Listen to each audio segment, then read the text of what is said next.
Hello,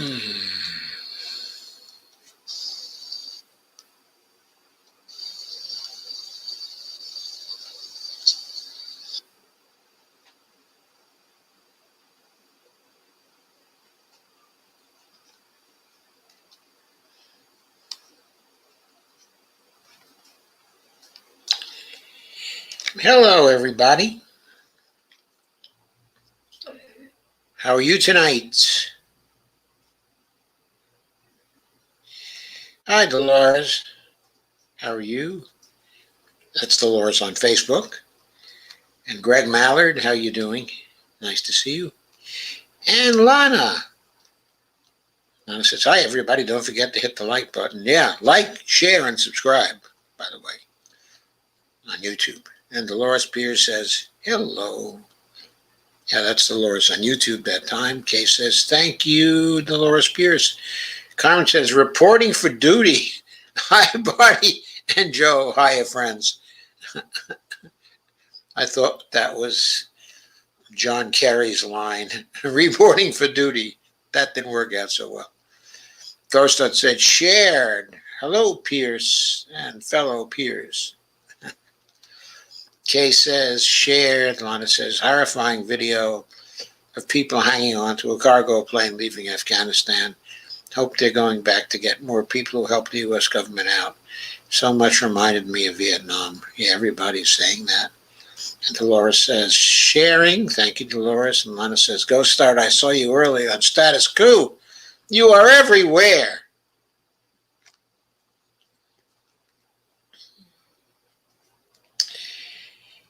And Lana says, how many Doloreses do we have? She has cloned herself a lot. No, she's only on Facebook and YouTube, as far as I know. Coach, that says, good vibes, good vibes, good vibes. Okay, so let's go right to Afghanistan. And, well, before we go to Afghanistan, let's just take a short break and go to a piece that appeared today in Common Dreams. Stop that screen first, share that screen. Share that screen. Yeah. Article called "No Time for Amateur Hour." Pelosi signals plan to steamroll right-wing Dems. This is by Jake Johnson today. Progressives commended House Speaker Nancy Pelosi for signaling late Monday she doesn't intend to cede, C-E-D-E that is, two conservative Democrats who are demanding passage of a bipartisan infrastructure bill before any vote on a $3.5 trillion budget resolution, a centerpiece of the party's social spending and climate agenda. And she said, quote, this is no time for amateur hour, unquote, during a private call with her leadership team, in an apparent reference to the 9 conservative House Democrats who are publicly threatening to tank the budget resolution bill that, if passed, will set the stage for the construction of a sweeping reconciliation bill. 9 Democrats, led by Representative Josh Gottheimer of New Jersey, want the House to pass a widely criticized $550 billion bipartisan infrastructure bill before considering the budget resolution which the Senate approved last night. But echoing concerns, the progressive lawmakers' concerns voiced in recent days, Pelosi told her leadership team that, quote, there is no way we can pass those bills unless we do so in the order that we originally planned, unquote.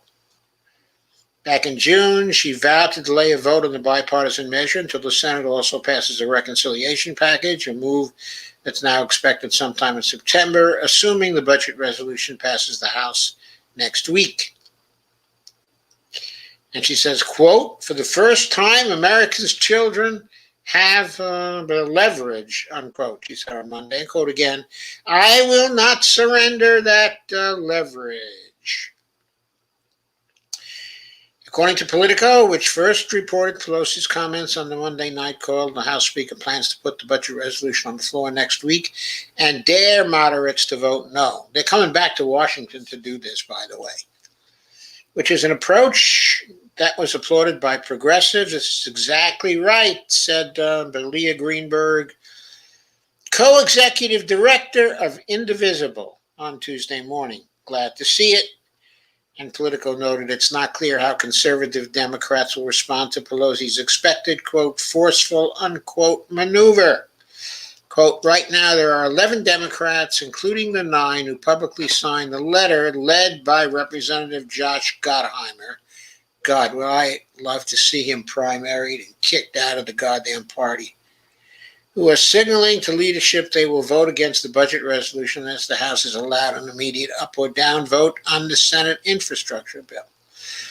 But leaders of the CPC have made clear that a chunk of their 100 members will not vote for the bipartisan infrastructure bill till the Senate also passes a reconciliation package containing their priorities, including Medicare expansion, major investments in green energy, a pathway to citizenship for undocumented immigrants, and paid family and medical leave. They don't list here also the child tax credit, making that permanent. The Democrats have a mere 3-vote margin in the House, meaning conservatives have the votes to block the budget resolution, and progressives likely have the votes to kill the bipartisan bill. Actually, expectation is that there may be more than 50 progressives, many more than the 9 Democrats or 11 Democrats, however many there really are on the conservative side. Depending on many House Republicans support the measure, progressives fear passing the bipartisan infrastructure bill first would free conservative Democrats to abandon the proposed $3.5 trillion reconciliation package, which they have greeted with skepticism. And Pramila Jayapal, chair of the CPC, reiterated progressives' position on Sunday while slamming conservative Dems for threatening to sink their own party's agenda. Quote, we can't call people moderate Democrats if they vote against child care, paid leave, health care, and addressing climate change. Unquote. Unquote again. This is the Democratic agenda. It's the president's agenda. It's what we promised people across America. Now we must deliver. Certainly happy to hear words like that, though I still don't think they're going to deliver enough.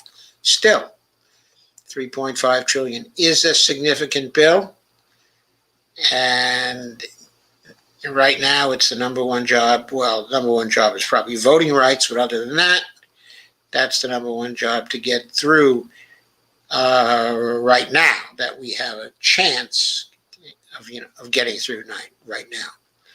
Of course, the number one job is always Medicare for all, but it looks like we're blocked when it comes to Medicare for all. So, to Afghanistan. Onward to Afghanistan.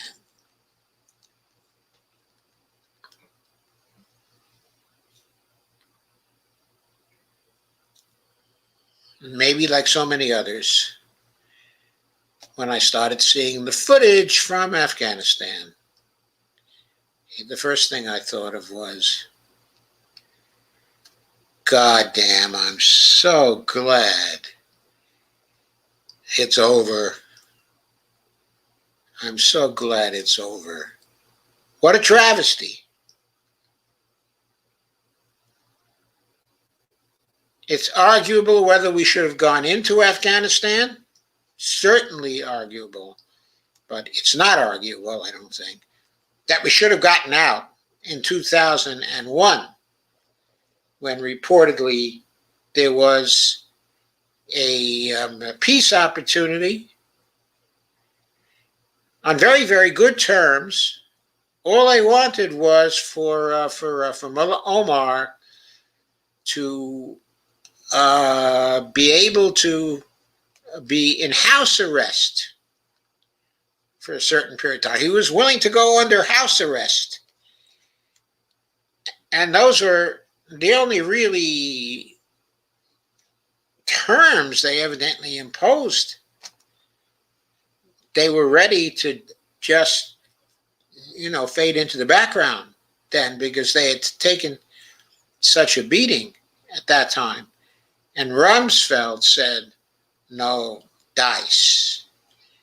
Since then, it's been 20 years.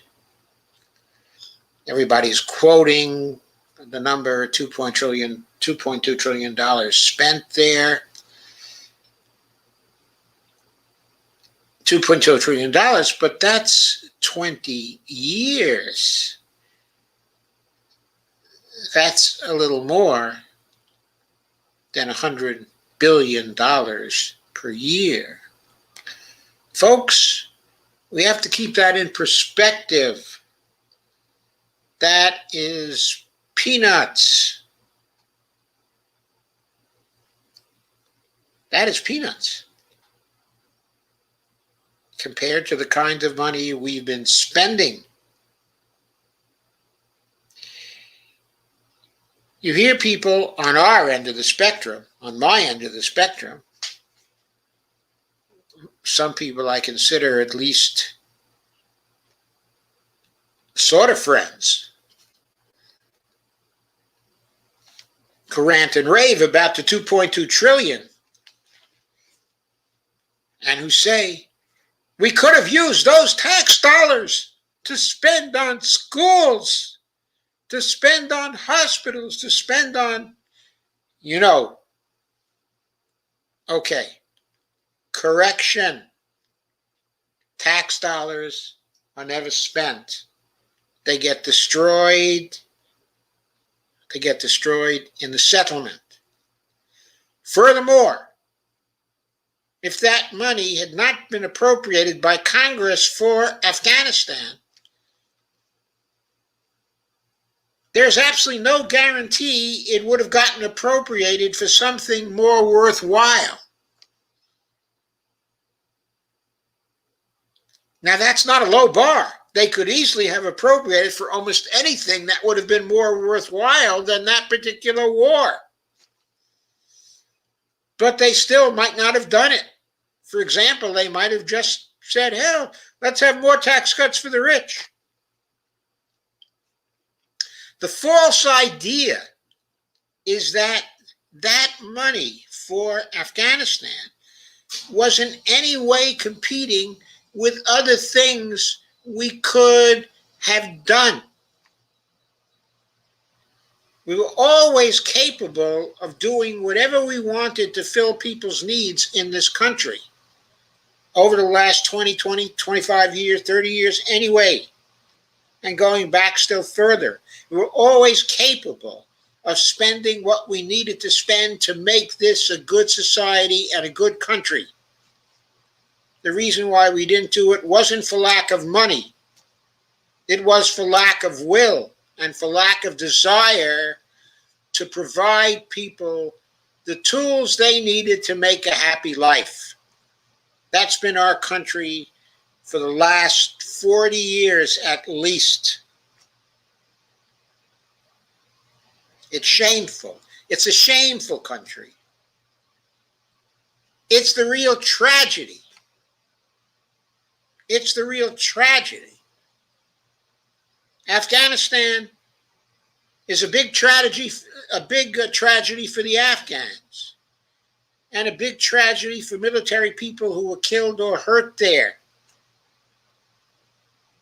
But in terms of perspective, in terms of keeping perspective here, I thank God we've got out of there, because we have so much else to do. There's the Medicare for All emergency, of course. There's the Green New Deal emergency. There's the climate emergency. There's eliminating student debt. There are so many things we have on our plate now. Afghanistan was a distraction that had to go. Of course, the war hawks war hawks are all going crazy today. Oh, what shame on the United States. We abandoned our allies. We abandoned the people who helped us. Yes, we did. That is unfortunate. It's always unfortunate. It's always bad business. It's always something to deplore. But it's by far not the worst thing to deplore. That $550 billion in new spending infrastructure bill, that's something to deplore, because it's going to pay off so many rich people. So much of it is for the donors as opposed to being for the people. There's the failure to pass the Voting Rights Acts here, so important for our country. There's the maintenance of the filibuster. Those things are the big news here. We have to go back a little in history to get some perspective on Afghanistan. We went to Afghanistan supposedly to punish the Taliban, but even more, to kill Osama bin Laden and destroy Al-Qaeda. We never did finish destroying Al-Qaeda. We even allied ourselves with Al-Qaeda in some of these countries since then. We did get Osama bin Laden, as far as we know, based on the news reports. We did do that, but we were finished with that by 2001. I'm sorry, 2002. We could have gone. We could have gone then. We should have gone then. Right then, after we got him, we should have withdrawn and said, okay, your country is your problem, folks. That's what we should have done.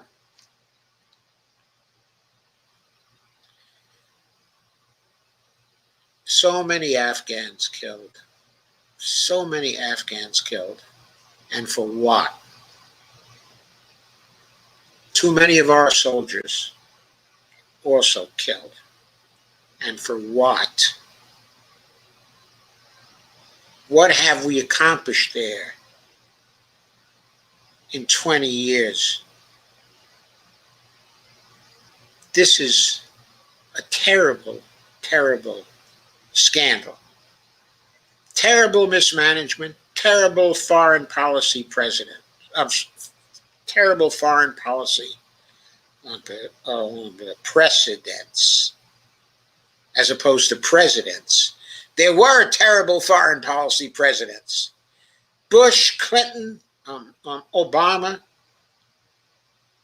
I'm sorry, did I say Clinton? I'm sorry, Bush, Obama, Trump.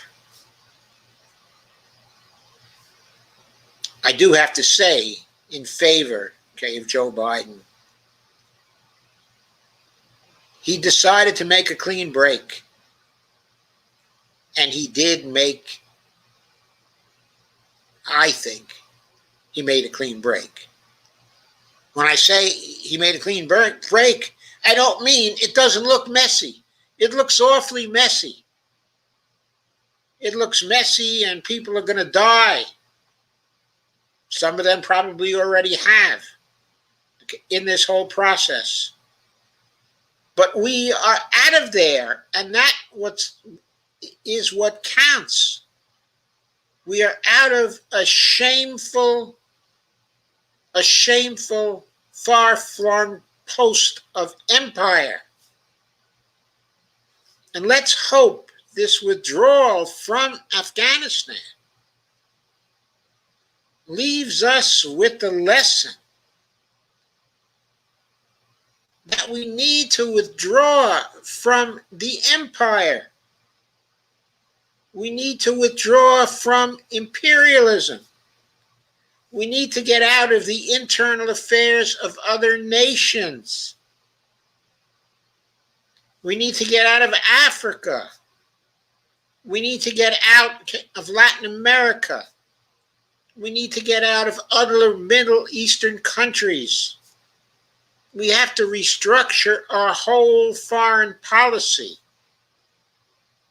It wasn't just Afghanistan. The whole thing is a mess. We've been trying to control the world through force of arms. That was bound not to be successful for very long. It was bound to be a wasted venture. And that venture was the father of lies. People lied for 20 years about it, corrupting our government, corrupting our country. What was that for? Payoff for the military-industrial complex. The most significant thing about this is not what's going on there right now. It's not that it looks like Saigon. It's that we are withdrawing from a place where we were not wanted. We are retreating from empire. We must hope that this is only the beginning. That it is not just one step back and then redouble our efforts to control the whole world. We cannot do that. It is corrupting for our country.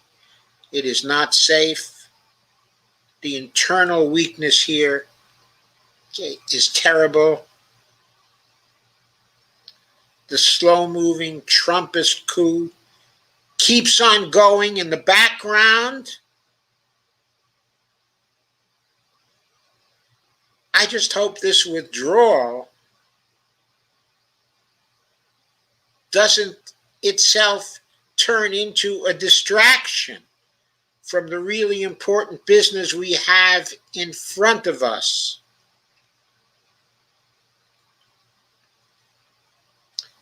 We have no time and we have no psychic energy for Afghanistan right now. We should have withdrawn a long time ago. And again, I commend Biden for having the guts to make the decision, to follow through on the decision, and for now saying, the buck stops here. I'm the President of the United States. This is my decision. It is best for the country. He is right. It is best for the country. It would have been best for the country if George W. Bush did it. It would have been best for the country, okay, if Obama did it. It would have been best for the country if Trump did it. But the only one who had the political guts to do it was Joe Biden. And he's done it. And he is sticking with us. Now, I hope he turns to domestic matters and he shows the political courage he badly needs there.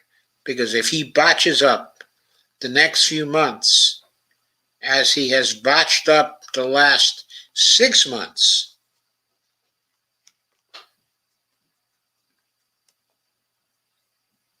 then we are likely to be stepping into a dictatorship in 2025, if not before. So there's a lot to handle. It's great to have Afghanistan off our backs. Okay. I wish the people there well, but they're going to have to settle their own internal problems. even though we've probably exacerbated them over the 20 years in many, many, many, many, many ways. We now should be happy that their problems are off of our backs, and they should be happy that one of their biggest problems, us, is now off of their backs.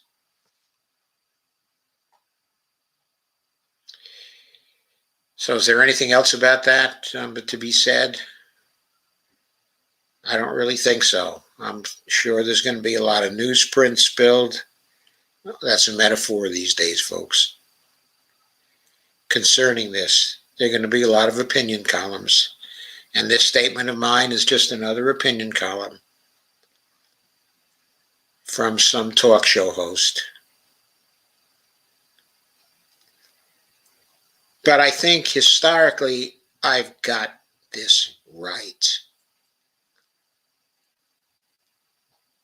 We probably shouldn't have gone in there, but if we did, we should have been out as soon as we killed Osama bin Laden. We should have said, job's done, and we're leaving. All the rest was wasted effort, wasted years, wasted time that killed people and that distracted us from the problems of America that were growing larger, and larger, but down through the years. We never turned to face them. We were always concerned about that and other Middle East trouble spots. We're still in those other trouble spots. When are we going to withdraw from Syria?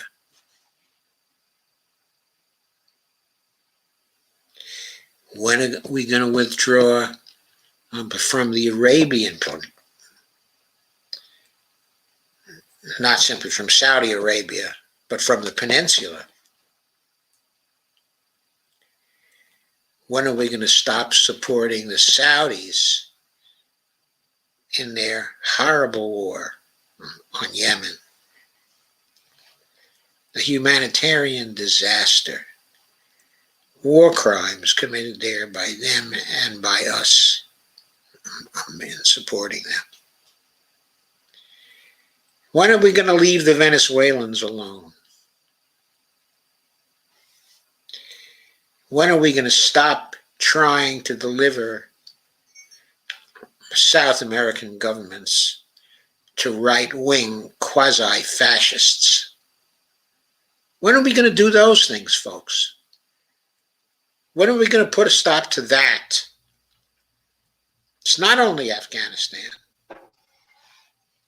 It's the whole empire posture we have in the world. We need the lithium. We need the lithium. We need the lithium. No, we don't need the lithium. We'll soon have the liquid metal batteries. Much better than the lithium batteries. Full of materials in abundance.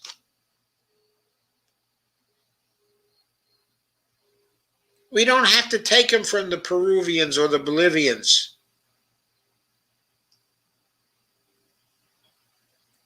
Or for that matter, from Afghanistan, which evidently had a great source of lithium there too. We were really interested in that. Imperialism over minerals. It's awful, folks. Just awful. We've got to change our foreign policy. We have to make it a collaborative foreign policy. We have to make it one in which we work with other countries to help them to realize their aspirations, their goals for their people. And we have to stay away from countries where the rulers are extracting wealth from the people okay, of those countries. And we have to stop supporting those regimes. We have to stop being the bad guy of the world. That's what we have to do.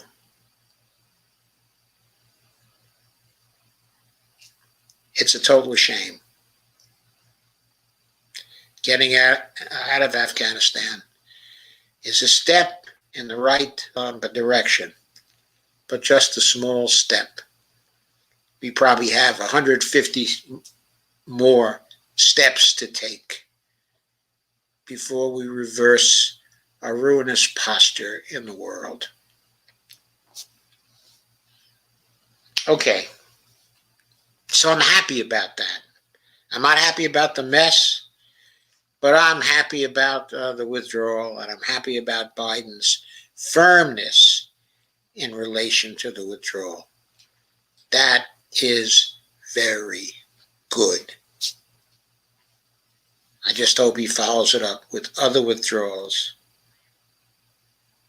in other countries. There's a simple test. If we're not wanted by the people of those countries, get the hell out. We know when we're not wanted by the people. Now, the military people who are there and are interacting with the population every day, they know what it's like on the ground.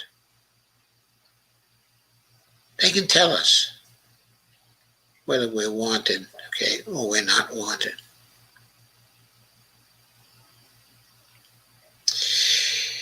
Okay, so onward to strategy.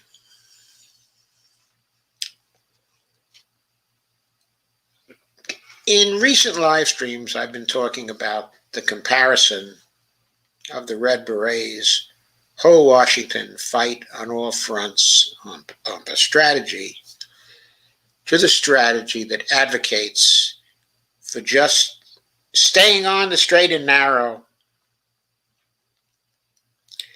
and punching through to get the NEMA bill passed in Congress. That is the National Improved Medicare but for All bill. NIMA stands for NEMA. So, that sounds great. But we have Joe Biden in seemingly total opposition. We have Chuck Schumer, whose opposition I think is weaker a little bit, but still, he's Wall Street Chuck. He's the senator from Wall Street. They don't want Medicare for all there.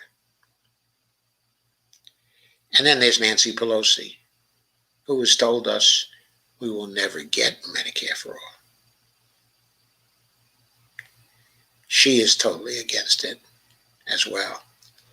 So the leadership in Congress, plus substantial portions of each house, all the Republicans, and some Democrats too, okay, in each house, maybe even close to half the Democrats when it comes to the House, they're opposed to Medicare for all, too. Now, maybe we could get Medicare for all through. Maybe we could. If we went on a general strike for 3 months and the whole economy tanked. But do we have the general strike organized right now? No, we don't have it organized right now. Nor do we know whether the general strike would work. It would rock things. It would shake things, certainly. But we don't know in the end whether or when such tactics will be successful in bringing us Medicare for all. And by the way, once the Democrats have lost power it will be harder even than it is now for a general strike or any other action by the people to move Congress to pass Medicare for all. We're not likely to see that. So the relevant question is, for the strategy that wants to punch through and just stay on the straight and narrow Medicare for all track, how do we know that is the right strategy? Oh, they argue for it.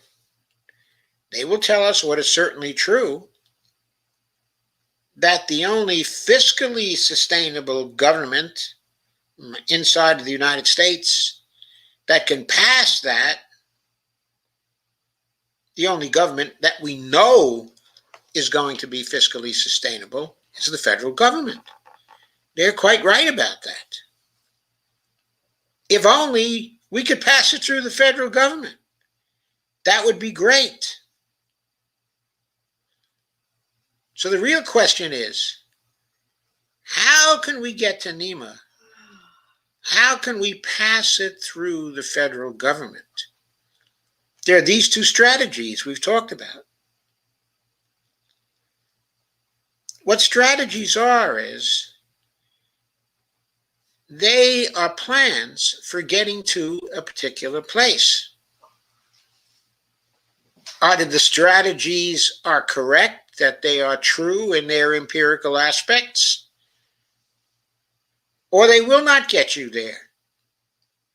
Or they will not get you there. So here's a new perspective we've not discussed thus far. When we compare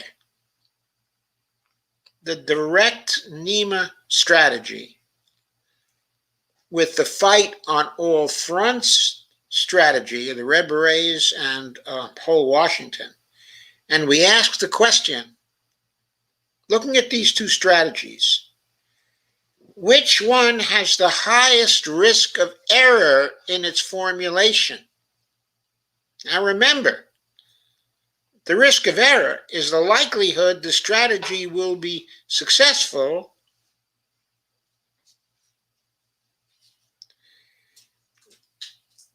times the value we place on the consequences of that strategy. We place a very high value on NEMA being the successful endpoint, okay, of that particular direct strategy. But what if that strategy is wrong? What if NEMA gets blocked in 2022? Certainly it won't be passed in 2021. What if it's blocked in 2022? What if it's blocked in 2023? What if it's blocked in 2024? What if the Republicans take over Congress in 2023? What if they take over the presidency in 2025? What is the likelihood? What is the likelihood at that point that this strategy will be successful in getting us to NEMA by 2025, by 2026, by 2020, 2028, 2029? What if they're wrong? What if the consequence of having only the present system is realized until 2029? What if it goes on for longer than that? What happens if in 2029 we still have people in Congress who are against having NEMA pass?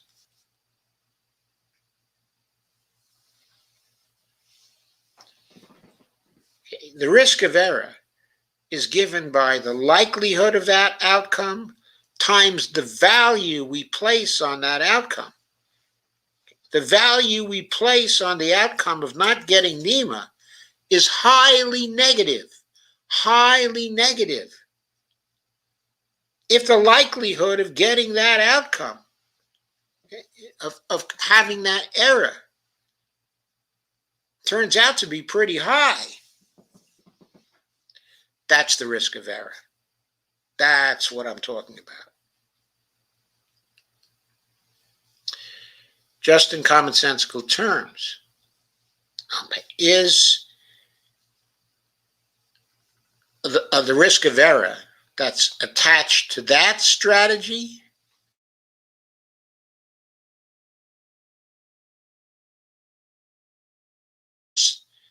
strategy. So let me review the fighting on all fronts strategy. For short, I've been calling it the FOAF strategy, FOAF. Okay. What's the risk of error in the FOAF strategy? Now, it's the same outcome. The same outcome is that we get to NEMA. We get to Medicare for all. But when we're fighting on all fronts, that means we're fighting just as hard at the national level. We're pursuing as strong as we can pursue at the national level the possibility of breaking through and getting NEMA that way. But it also means that at the state level, we're doing whatever we can to facilitate states passing single-payer systems in those states. Those single-payer systems won't be as effective as Medicare for all. They won't be as economical for people as Medicare for all at the national level will be. Those programs will not be as fiscally sustainable as the Medicare for all program would be when you get to the national level. However, as those programs pass, if a program like that starts in one state,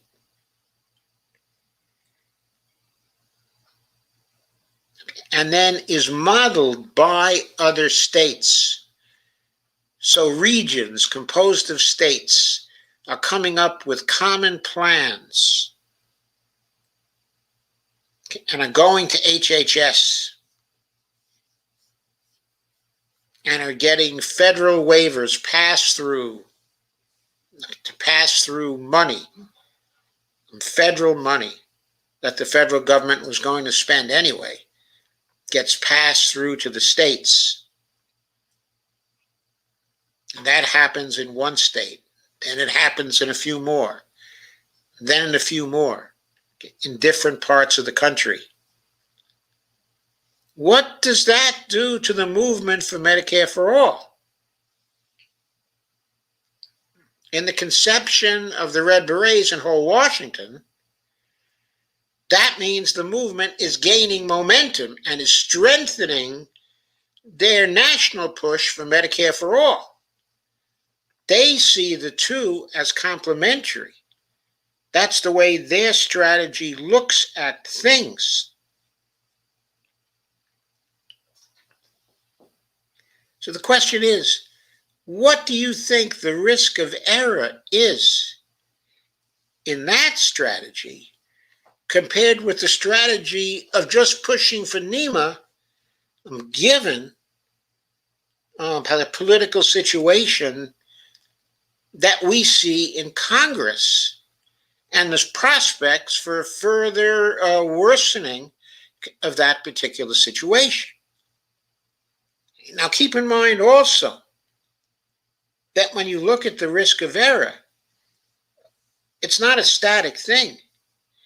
And you have to consider what happens if certain states try to enact single payer. They get it going, then the single payer program fails, because that is a possibility. But what happens if in other states the single payer program succeeds? Because that's a very good possibility too. Why is it a very good possibility?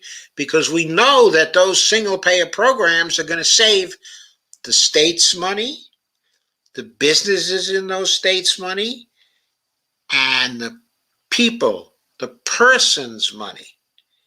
The savings per person from single payer in those states is likely to be 30%. Now, one way or another. Because the cost per person of healthcare in this country now is up around somewhere $10,800 a person. And you can probably get that cost down to $7,000 a person, even just using single payer at the state level. So as you do that, and that gets into more and more states, does that increase the likelihood that we're going to get to a national program, or does it decrease the likelihood?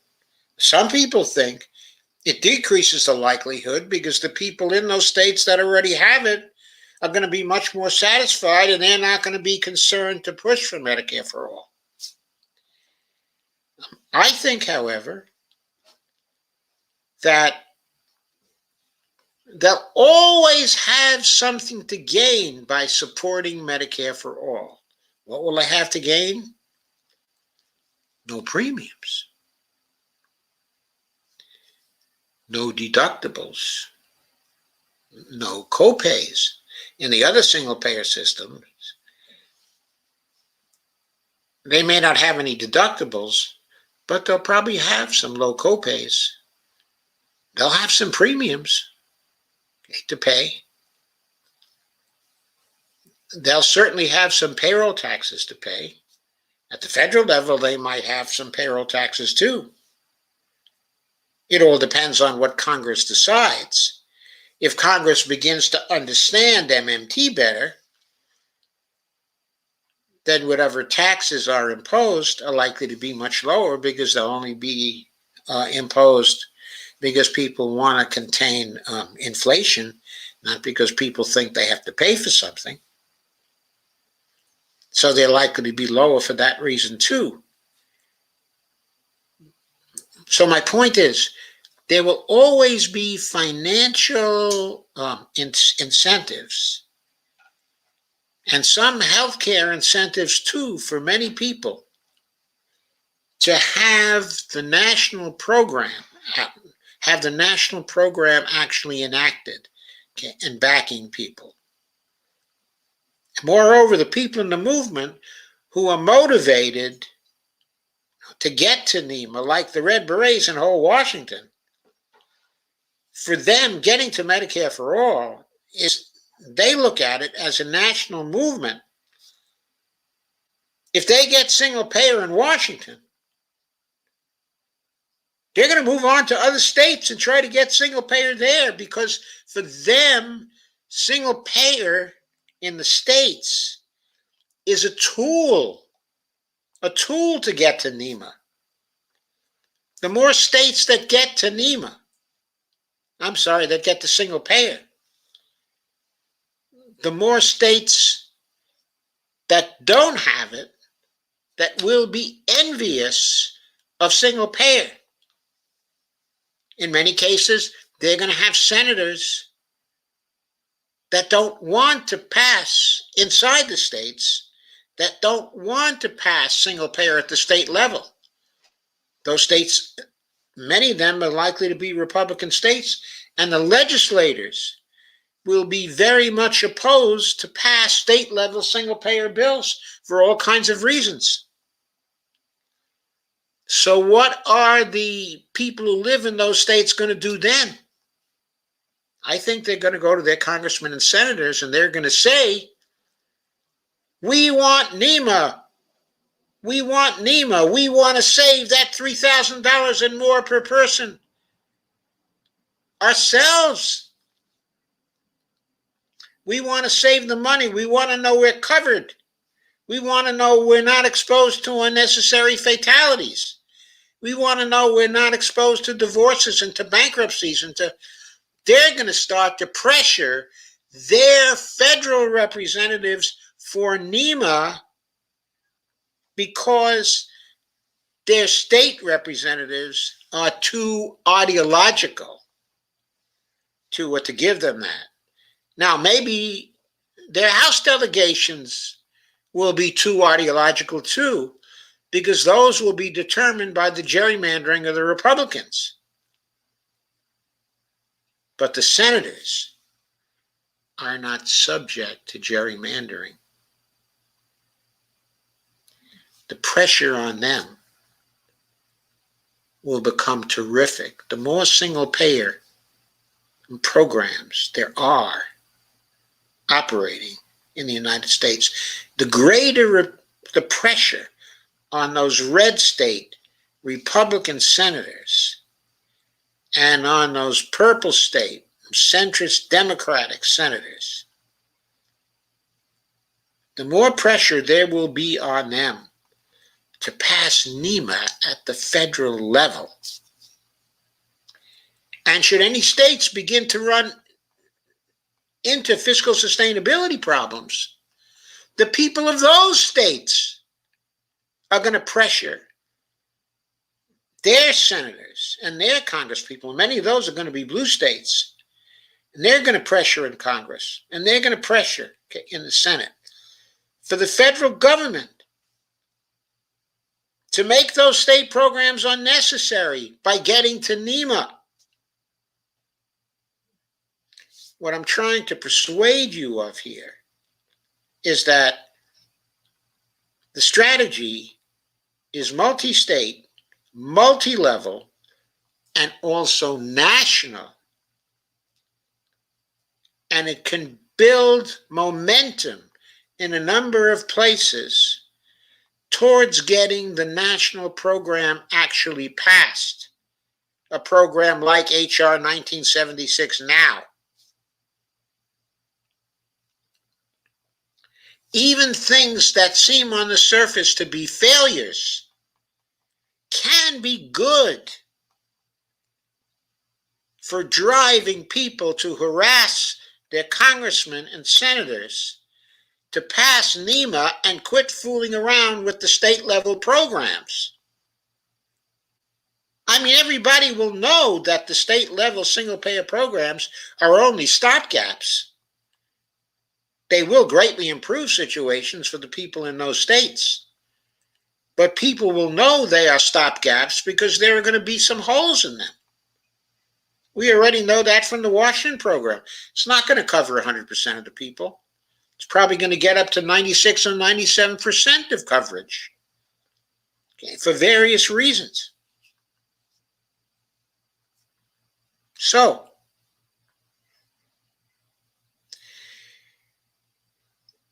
it seems to me, as I describe these contrasting situations and the situation in Congress, that the direct route of just pressuring your Congress people because of the political situation here in the United States at this point is not favorable enough to NEMA to get it through using a direct approach.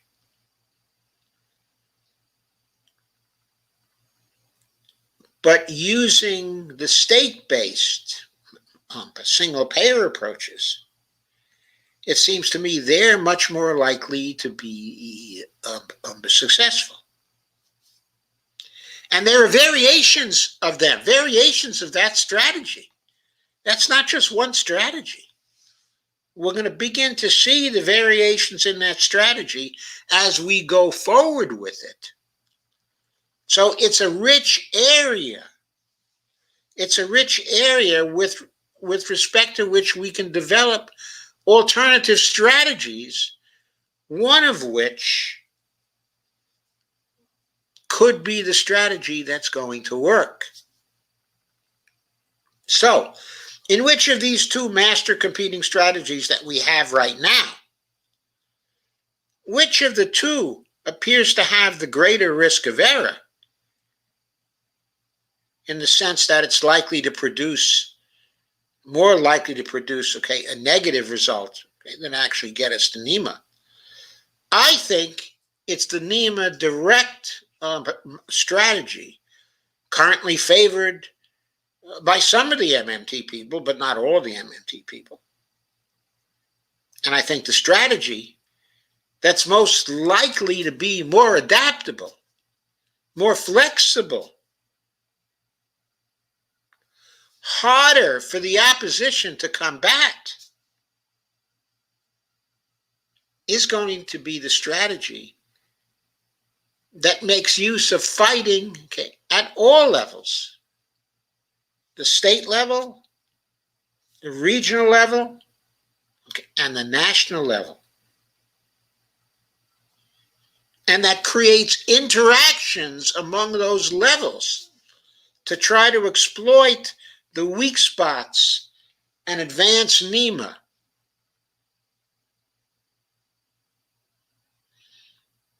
So, I think that's a point of view that has not been considered thus far in terms of the debate that has taken place with the Red Berets and whole Washington, on the other side,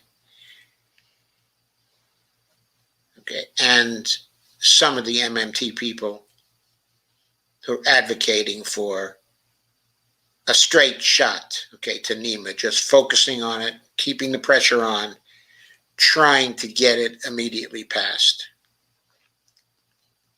What I particularly like about the Red Berets type of strategy, the whole Washington type of strategy, the fighting on all fronts strategy, is that very strategy can change the politics. Because with change going on the state level and momentum gathering in more states, that can change national politics. Because why? Because the movement that develops in states, if it's the fight on all fronts movement, it is also a movement fighting for national improved Medicare for all. It's also a movement fighting for NEMA. And the momentum is developing in that movement as each state is successful. And the momentum is developing in that movement even when we move to unsuccessful states where the unhappy people are pressuring their congresspeople and their senators to do something about getting them a single-payer program nationally. There are different ways in which momentum can develop using the fighting on all fronts strategy. That's what we have to keep in mind. With NEMA directly, the way it works is sort of like this. If Bernie gets his bill through, in which he lowers the age for Medicare for all to 60. If he does that, that's going to provide momentum.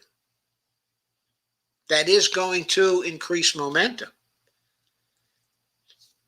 But one thing we have to keep in mind is that it not only increases momentum for the direct strategy, it increases momentum for the fighting on all fronts strategy as well.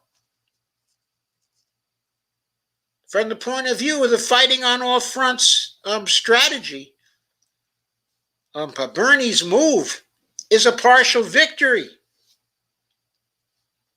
just as much for them as for the direct NEMA crowd. If they bring it down to 60, though, How soon will it be until they get to 55? Is it going to be next year? Because I'll tell you, those health insurance companies are going to be fighting like hell at the national level for the group between 55 and 60. They won't want the Medicare for All program to advance to 55 and over. And if you think they're fighting hard to stop 55 and over, they're going to be fighting for their lives when we try to go from 55 to 50. When we try to do the increments, still worse. So their struggle at the national level is going to be very, very hard when we try to move from 60 to 55 and from 55 to 50. But meanwhile, for the fighting on all fronts, the folks,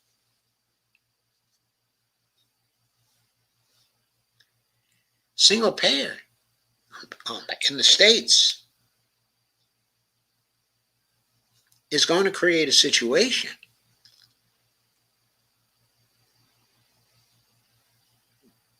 where momentum towards NEMA for everybody will be building. The more the health insurance industry fights us off, going from 65 to 60 and 60 to 55 and 55 to 50, the more pressure for just ending it and jumping to NEMA will grow. And state level successes are only going to strengthen that particular movement, because the states in which they can pass the single payer programs will see their people, in the face of opposition from the health insurance industry at the federal level, you'll see their people screaming for federal single payer.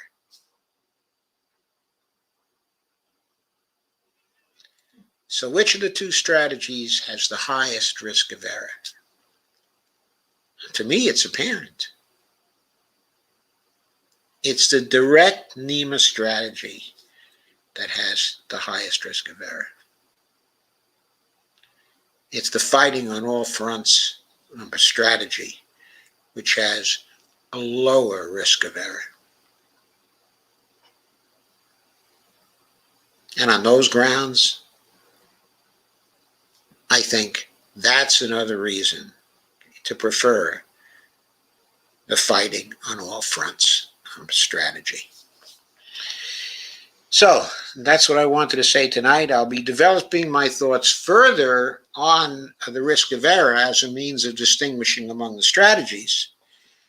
I've also got a tweet storm that's ready to go if I get the time, either later tonight, or if not, first thing in the morning.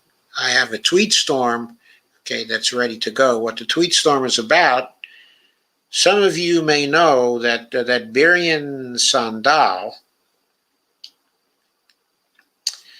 wrote a piece for Real Progressives, on August 4th, in which he criticized severely state-based strategies as an approach, to Medicare for All. He did not criticize the fighting on all fronts strategy. He didn't even mention that strategy. But he did a pretty comprehensive treatment, an expression of his criticisms.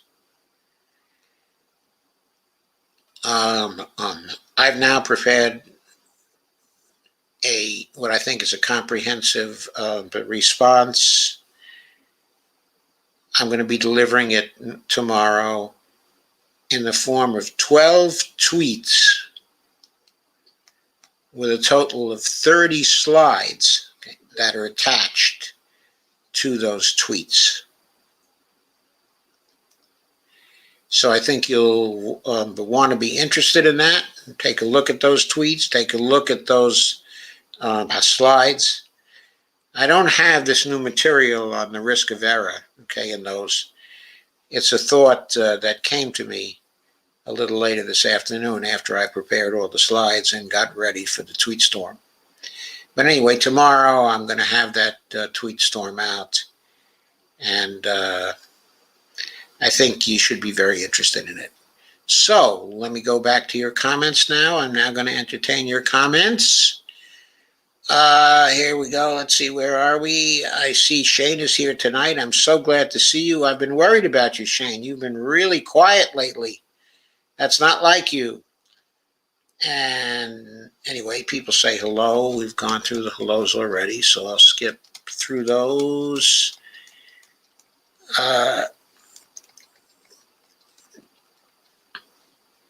Comment said, I said my hello like that because I'm ready to kick the Taliban arses for terrorizing women and children. Yeah, I know, Carmen. I certainly know that's really an issue. If we had the power to go in there and to stabilize a government at a cost which was acceptable to the American people, in terms of numbers of troops we send in there and amounts of money we spend there, then I would if we had the power to remake that country the way we remade Japan and Germany after the war, but then I might be for that, because that might also result in the loss of life. But we've been there for 20 years. And nobody's been successful in developing the political support for that kind of effort there. And it would be a substantial effort to pacify that country and to remake it from the inside out. We might have to have 1 million troops there, okay, or 1.5 million troops there. Nobody wants to use those kinds of resources to go into Afghanistan. What you're talking about here, Carmen, is changing their culture from top to bottom.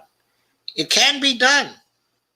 We changed great parts of the German culture after World War II, and certainly had a great impact on Japanese culture too, in terms of some of the less savory aspects, okay, of Japanese culture. So we did good there. But you have to realize it's an occupation scenario after a total victory in a war. I don't think anybody in this country right now, with all the problems that we have, is willing to expend that kind of effort and that kind of cost on Afghanistan. We're just not willing to do it. I mean, we have the Green New Deal to do, and we have Medicare for All to do. And we have the 150 other problems that we've named time after time after time to do. Kicking Taliban arses has to be a very low priority for us.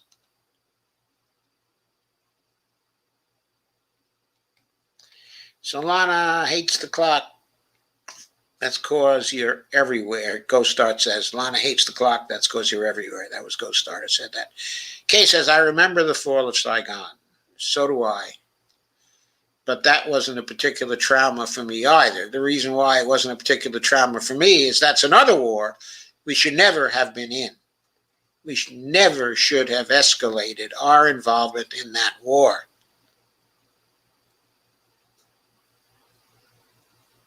And then we're knee deep in the big muddy and the big fool says to go on. Yeah, that's what I thought at the time. And much earlier than that, too. I mean, I was in anti-war demonstrations back in 1963, 64, and 65. I knew Vietnam was the wrong place to be. And I was glad when we got out of there. And just like now, the fall of Saigon meant very, very little to me. I think in the intervening years, we can now see, looking back at this in the perspective of history, that Saigon is much better off now than it was then, even with its name Ho Chi Minh City.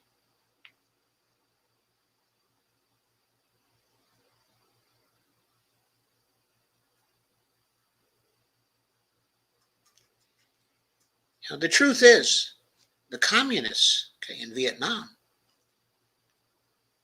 were not so bad for Vietnam. I think we've got to admit that. Jeffrey Denton says, I follow Dolores on Twitter, and Instagram.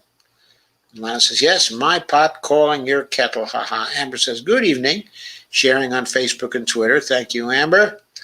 Ghostart says, you ain't black. Steve says, Kit Cabello did a wonderful interview with Jimmy Dore in Chicago. I guess the Hardlands team went to Jimmy's show. Jimmy is back in his old stomping ground. Cool.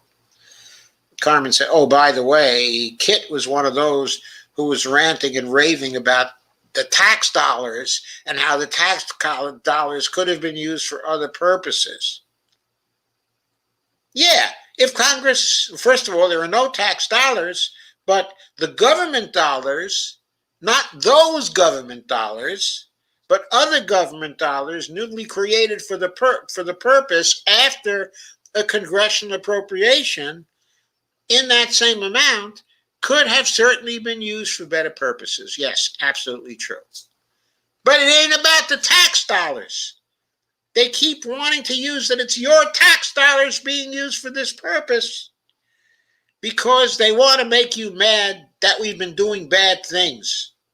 And they make you even angrier if you think it's your tax dollars. But I don't care how convenient that meme is to use. I don't care how effective it is.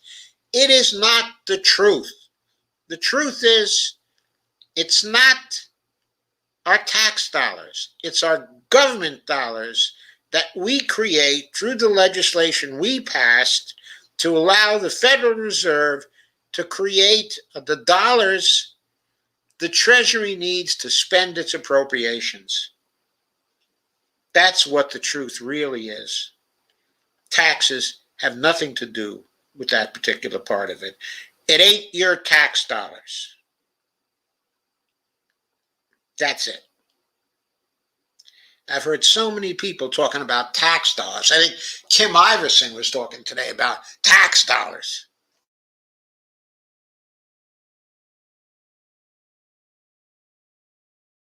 One of the most important lessons of MMT is it ain't your bloody tax dollars. Carmen says, yes, she is. Go start. When the lights go off, we're all black. And Ghostart says, 80,000 Afghans have requested exits at $600 per plane. $600 per plane or $600 per seat? Lana says, I too can be black. Actually, I can't even get a tan. Very sad. Lana says, Rumsfeld, right. The man with the unknown unknowns. Boy, we've had a lot of unknown unknowns in the last 20 years because of Rumsfeld. Jim Locke says, howdy all, and Amber too. Thanks for the alert. Terrible time catching Joe live. How come? And Kate said Biden did the right thing here, in my opinion. And Ghostart says, me too, laugh out loud. In fact, I need to get some sun to counter my drunk raccoon eyes. Steve Wolfbrand says, Osama probably not even dead. It's fake. CIA, no pictures. Dump that body overboard. Wash your hands. Well, it's been 20 years. So if it was fake, what's he been doing for these whole 20 years, Steve? Gorstad says, Africa, hashtag got next. Got next? Go next. Dolores says, shareholders profited while lives were lost and injured. Yep. Carmen says, so now the soldiers that came home from Afghanistan can help to bury the COVID bodies stashed in freezers right now. Wonderful. Karati Demeter, thoughts on the proposed corporate tax by Warren? My thought is she's going to bring it up and then not fight for it. Also, thoughts on Afghanistan and not helping our allies leave. Well, obviously, I'm for us helping our allies to leave. It's only fair that we, that we do that, and not abandon, our allies. I'm all for that, but I don't think that means we should stay any longer. In other words, we're going, and that's all there is to it. We ought to provide the facilities for our allies to leave. I believe that Biden is sending 7,000 new troops there to just secure the area around the airport so that those who want to leave can leave in peace. I think the Taliban has said they will not interfere with that, which is smart of them. So that's what my thought is on that. On the proposed corporate tax by Warren,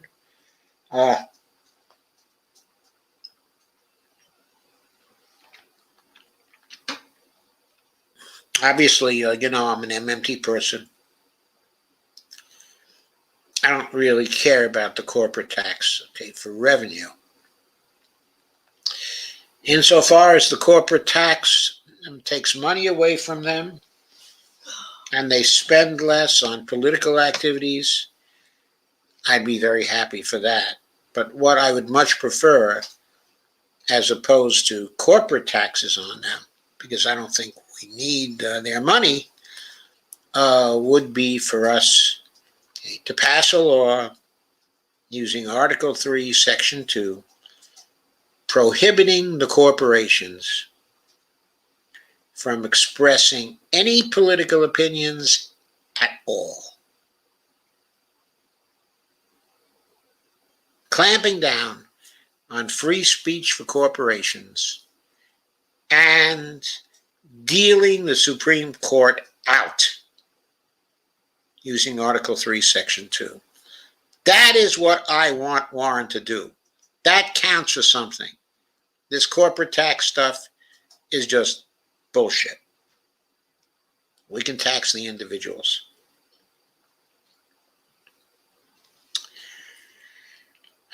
Well, maybe the corporate tax is not such bullshit, in the sense, if you made the corporate tax sufficiently high, corporate tax on profits, and you gave them tax credits for reinvesting,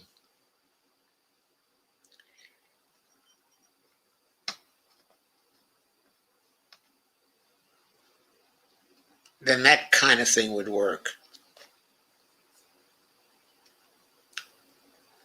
That kind of thing would probably benefit us somewhat.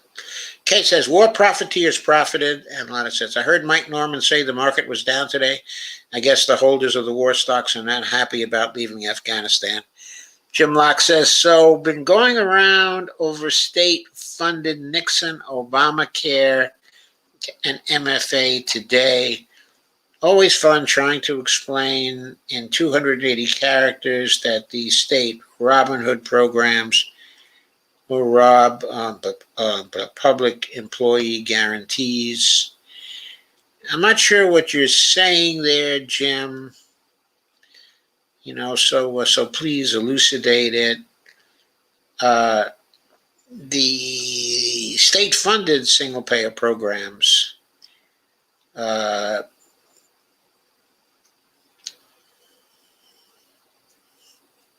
would not take money away from other state-funded things. At least I don't see them that way. Because of the sources of funds, the primary sources of funds that, for example, whole Washington would be tapping. Steve Wolbrand says they dress little boys up as girls and have sex with them because they don't want their women to have sex. They are disgusting. I understand, Steve. I think that's disgusting too. Absolutely disgusting. Okay? What do you propose to do about it?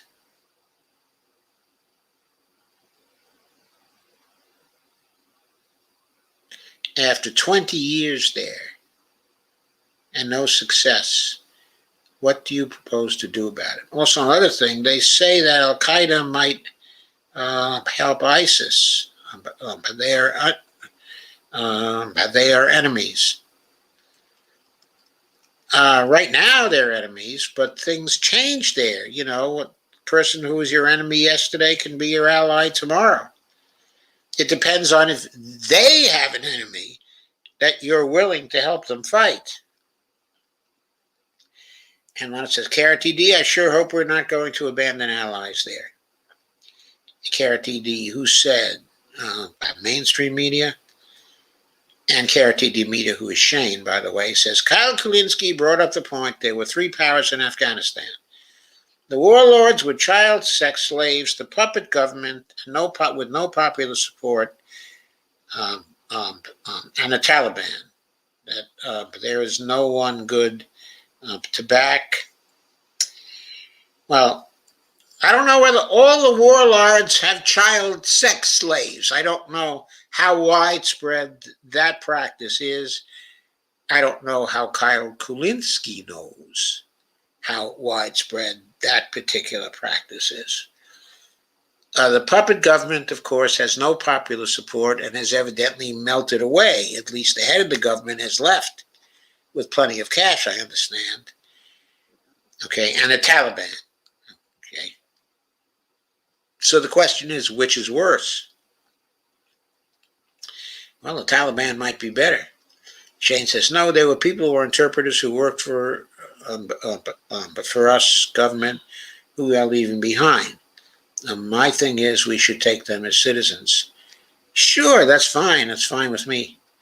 Ghostut says, the last time the United States met its constitutional mandate officially declare war by deliberating and voting for the record to engage members of the U.S. military was 79 years ago, 1942. I know. Isn't that amazing?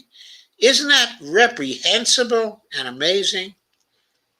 Jeff Ginter says, profit for the military-industrial complex was the point. American power hegemony throughout the world was the point. The war in Afghanistan was a spectacular success because that's what it was designed to do. Every stated reason was bullshit and a lie. We knew it, but nothing was done about it. George W. Bush is a hero instead of a war criminal. Well, he'll always be a war criminal to me. Biden has courage for ending it, even though he voted for it enthusiastically and is now sending thousands of troops back into Afghanistan. Yeah, I know, to protect the airport. And Lana says, KRTD, I agree, should have already been done. Who the hell made this bozo plan to withdraw? Well, you know, they're the generals there. There may be people who wanted this to happen. They might have wanted this to happen because they want the U.S. to stay. And they're trying to create the most terrible situation they possibly can to try to persuade public opinion here to harass Biden until he goes back in. That may be what that's about. They might have deliberately tried to botch this. On the other hand, there are people who are totally convinced, that the military is completely incompetent and simply botches everything up. And this was also true of the government, of Afghanistan.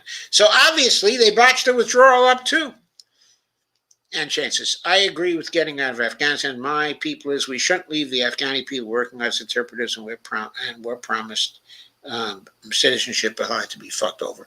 I agree, Shane. Evelina Pont, Kay says, Evelina Pont, are you here? ? And Shane says, and it shouldn't have already been done We shouldn't have left the Afghani people who had agreements with us behind. Yes, I agree, Shane. No matter how many times you say that, I'm going to agree. And Shane said, another example of doing something right while doing something wrong. That's right. But I also think it's true that much more important of those two things was just getting out. So Jim Locke says, the ensuing mayhem caused by the State Department dragging feet over visas will provide excellent cover to covertly extract the war criminals, probably. Carmen says, and the Taliban now has all the weaponry and equipment left for Afghan forces by the U.S. You can't make this up. My concern is for the women. They have no allies back to stone them ages. Probably. And it's also true that maybe with all the weaponry and equipment that we've left for the Afghan forces, maybe they'll try to attack Pakistan. Who knows? Or India. Jim Locke says the media will be plenty busy with young men in wooden boxes and not with exposing the creation of new identities for war criminals. Okay, says, go figure, Biden did it. And Shane says, Kyle Kulinski made another interesting point. They were going to take over no matter what we did. Yeah, I agree with that. Well, no, I wouldn't say no matter what we did. In other words, if we talk about the theoretical possibility of us actually getting serious and going into Afghanistan and putting 1.5 million troops there, conquering the whole country, leaving an occupying force of 600,000 troops there, that over a period of 20 years we could probably remake Afghanistan. But that's probably what it would take. So that no matter what we did is going too far. And Russ says, I think that I was 15 when we ended the Vietnam, 1975-ish. It was 1982. We went into the overcorrection hyperdrive of pulling our tail out from between our legs. I wonder if we will see another correction, hyperpatriotism, to pick up the country's embarrassment over this Afghanistan history. I don't think so. I think there are too many other fish to fry these days. And I think the taste of empire is wearing thin to us. Dostat says, Afghans are never going to fight for a legally installed top-to-bottom corrupt government. Shane said, what did Shane say? And if we are going to address issues with women's rights, let's start with Saudi Arabia, or actually our allies, before we go talk to our enemies about it. Yeah, but of course we're never going to talk to the Saudis about it, right? Because they won't let us interfere with their culture, right?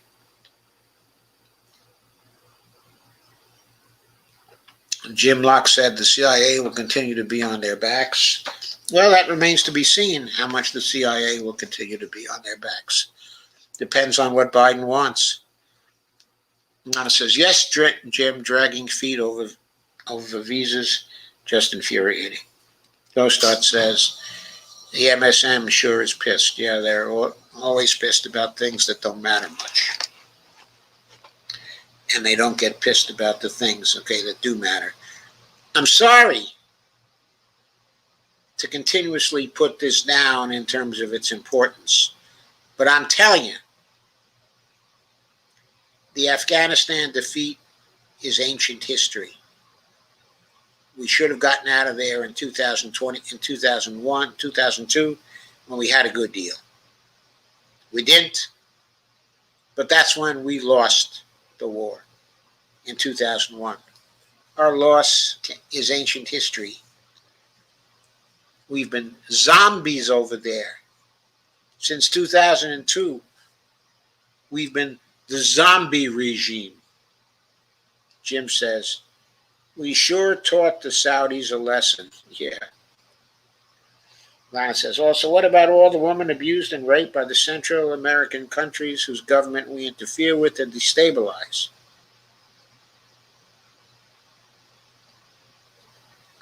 and they run for your border with their kids, and we act like they are criminals. Yep.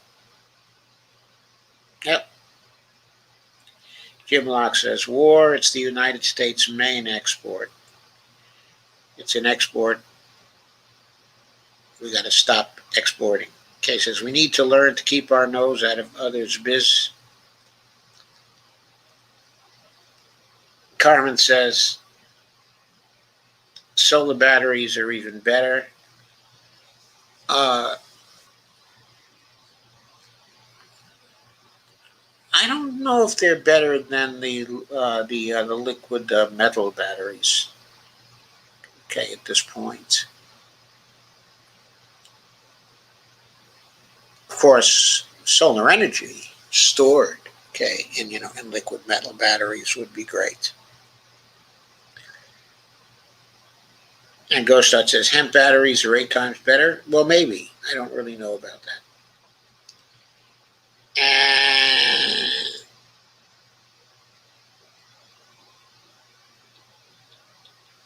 Solana says, someone typed in status quo chat that we are an invasive species. Never a truer statement was made. And Shane says, Iraq's government voted for us to leave, then let us know. And we said, no, we're not, I know, going to leave. Pence accused Biden in a Wall Street Journal op-ed of showing weakness toward the Taliban and insisted the crisis in Afghanistan wouldn't have U.S. troops left the country sooner. Well, did Pence and Trump pull those troops out sooner? I didn't see them pulling those troops out sooner. Did you? Showing weakness toward the Taliban. I mean, Pence is so full of shit. Carmen says, going to be a baby boom now. Bad timing, though, because of COVID. And Lana says, I got an email from the Minnesota Med for All group. I have to listen to the playback. They meet on Wednesday in the middle of the day. I have to work, but glad to see them gearing up again. Yeah, me too. I'm glad to see them gearing up again. They should take a good look at the whole Washington model. They should. I think it's a pretty good model. I think it's viable economically. It would work for Minnesota right off. Ghostot says the U.S. military has evacuated more than 3,200 people from Afghanistan so far, including 1,100 on Tuesday alone, a White House official says. Well, I hope they all got vaccinated on their way out. Shane says, oh, by the way, Joe Evans from KRTD Media was in Afghanistan. Maybe you should do an interview with him. Talk more about Afghanistan. Yeah, maybe. Except I'm not really that interested in talking more about Afghanistan. I'm more interested in talking about the fighting on all fronts strategy. I'm more interested in talking about the Green New Deal. I'm more interested in talking about MMT. Not that interested in talking about Afghanistan. As I said, Afghanistan for me is ancient history. And half, more like 0.0018%. I'm sorry, Jim, I'm not sure what you're talking about. You got to be more explicit. And federal job guarantee creates a de facto it creates a de facto 4A. I'm not sure what you mean by 4A. It creates a de facto minimum wage. And if it also supplies Medicare for all in the federal job guarantee program, then it would also tend to create, well, it would create much more coverage for Medicare, certainly. Yes, I push for the FJG too, but at this point, the job guarantee doesn't appear to be on Biden's agenda. I'm not sure it's on Bernie's agenda right now. I'm not sure it's on, on Nancy Pelosi's agenda right now. It is supported by Jayapal. It is supported in the CPC, but I think, realistically speaking, there won't be a federal job guarantee proposal given serious consideration this year. If it doesn't happen this year, if it doesn't happen towards the end of the fall, then I think legislation is probably going to go pretty dark in 2022 because everybody's busy running. So I think one reconciliation bill now, I think another reconciliation bill in the fall. I think they got to find some way to do the voting rights bills. If they don't, I think Dems are screwed. Okay, even though I'm certainly as anti-Dem as the next progressive is, if I look at it, if I look at it from a realistic point of view, we're not getting anything good out of the Republicans. It's not happening as long as Biden, is the president of the United States. Once the Republicans take over, we're not getting anything good out of the Republicans either, because they just don't do anything good. They're certainly not going to do a federal job guarantee. We're not going to be successful in pushing for it under them. So our best hope is that we do have a Democratic Congress going into 2023. And if we have a Democratic Congress in the early part of 2022, they conclude that instead of starting the campaigns and running a permanent campaign, they might do better if they could pass a good reconciliation bill in the spring of 2022. That might get him a lot closer to getting reelected than just a permanent campaign where they propagandize people. But that's just me. Kay says, we need NEMA so bad. I know. But if you got single payer, in Ohio, that would do a lot. A lot. Oh, Jim Locke says M4A. Yeah, I thought you meant M4A. I don't think it would create a de facto M4A because I don't think the job guarantee is going to employ a sufficient number of people for us, for it to be a standard with respect to healthcare coverage. It's not the same as wages. Yes, it can provide a de facto standard for wages. And the reason why is because if anybody wants to pay a person less than that, it can just go over to the job guarantee program and get a job at that. So it provides a de facto minimum wage. But the reason why it doesn't do a de facto Medicare for all is because if somebody needs coverage under Medicare for all, but they're making twice as much, as the minimum wage, they're not likely to drop out and take the job guarantee job just so they can get the Medicare coverage. Until that happens, it's not going to force the private sector to give their people coverage, that kind of coverage. Carmen says, another great recommendation, KRTD. I'd love to hear an insider story about it. Cases now, they're talking about not taking anti-vaxxers onto hospitals at all. Jim Locke says the Republicans are going to take over everything. This is why they're trying to get rid of the filibuster, open the floodgates for neoliberalism. This might well happen if the Republicans take over. They have sense enough to get rid of the filibuster. The Democrats don't.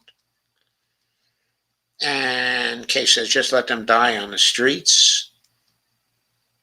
I'm sorry, just let who die in the streets?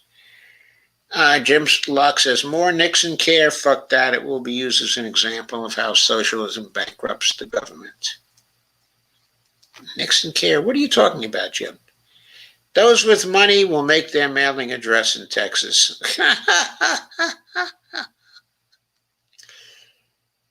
And Jim says, WW Initiative, page 26, section 126 says they'll take over the civil service and school insurance and retirement guarantee in a state with already an 18% debt to GDP.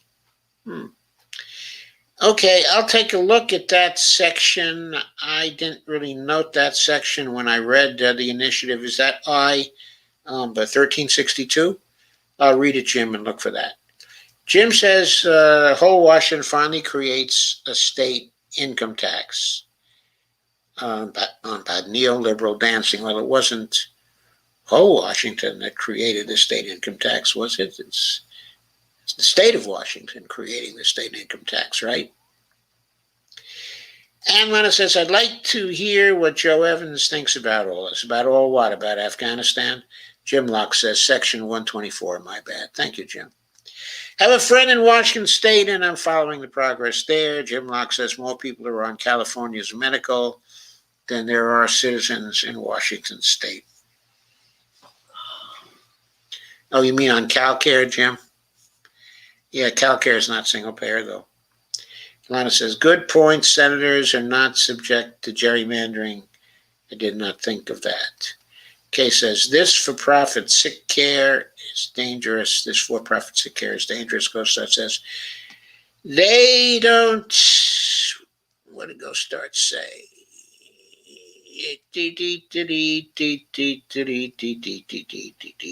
Sorry, I lost my place. Scroll down too far.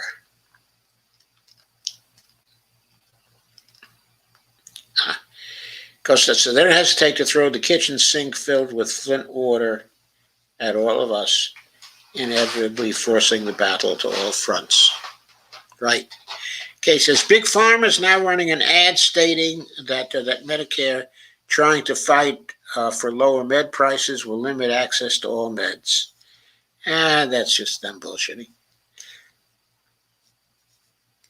And Lana says, would you read your 12 tweets and show us the slides tomorrow? Well, maybe. Depends on what's happening. I'll probably read my 12 tweets and show the slides pretty soon. I don't know whether it'll be tomorrow or not. Depends on what's happening. Hulk Field tweet storm coming on. Steve Wolfman says, a tweet storm sounds very tweety. Ghostart says, there's no question they'll provide a safe haven for Al-Qaeda and for ISIS and for other terrorists. This is a national security threat, former CIA Director Leon Panetta. Well, I'll tell you, Ghostart. Okay, I think Panetta is crazy. I'll tell you why. I do. Okay, the Taliban has retaken over Afghanistan. But consider the price of the victory. They got smashed. We were there for 20 years when they didn't have the government. They lost lots and lots of people. Their businesses were disrupted. Their lives were disrupted. I'm sure many of them were wounded and killed. They paid a very high price.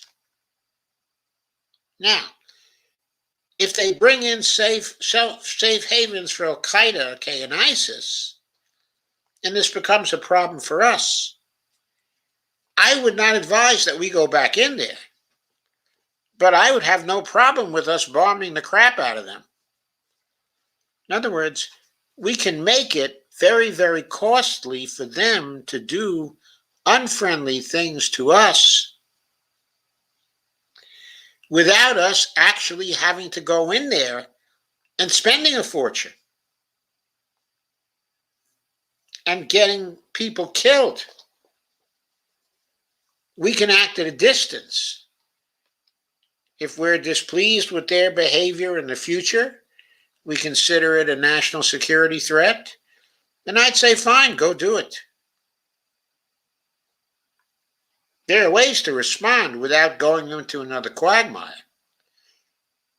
Steve says, I think we could do another 20 years. Steve says, yeah, we could do as many years as we damn well want to.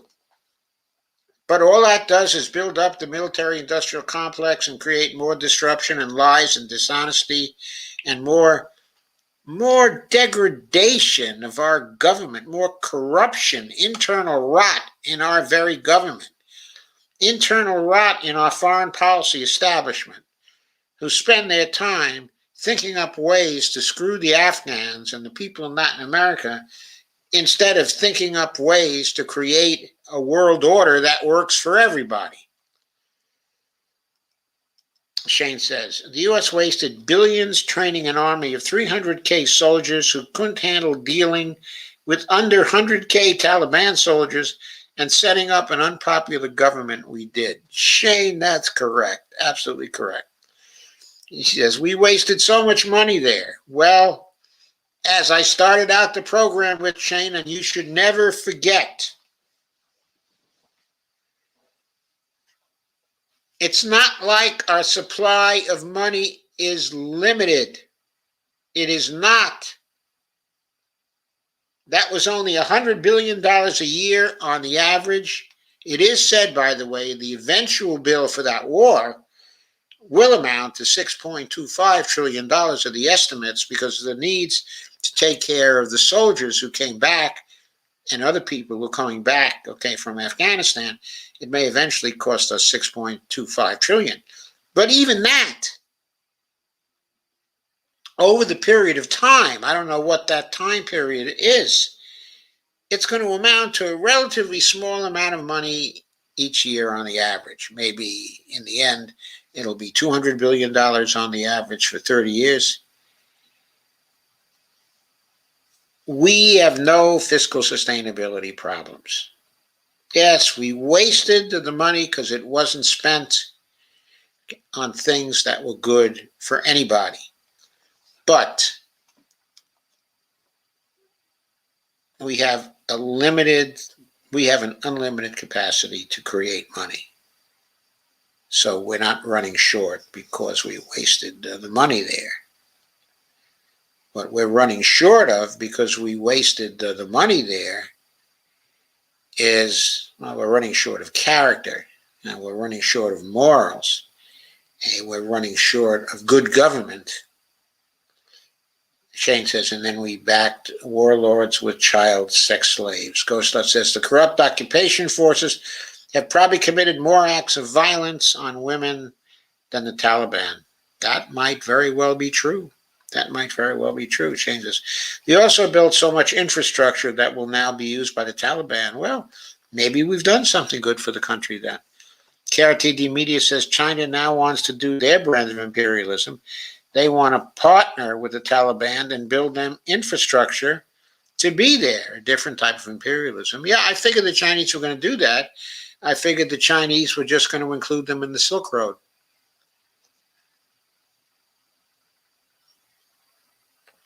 Yep, we prepared the way for the Chinese to benefit. Kay said, I was protesting the draft in the 60s because the kids sent there were not old enough to vote. The bastards out sending them there. Yes. Milana says, someone please ask Kit C to read the deficit myth. We have to stop using that line. Not only Kit C, it's also Kim Iverson. I mean, it's also all these people ranting and raving. Did anyone see if Jordan Sheraton said something like that? I guess he had Steve on with him today, so maybe he wouldn't say something like that. And Lana says, Kim Iverson makes me insane with that. Yeah, I saw that today. I thought she really had some good thoughts. on Afghanistan. I thought that part was all right, but when she started going crazy about the tax dollars, it drives me crazy too. Kay says I was only 15 back then. Bet you were a heller, Kay. Ghost Start says at KRTD Media, yep, in addition to forming and funding both terrorist groups, the Taliban now have our arms, vehicles, and intel, providing names of U.S. Afghan collaborators. Steve Wolfman said the unknowns and the knowns and equal to the unknown unknowns, which are sometimes known, but not always known.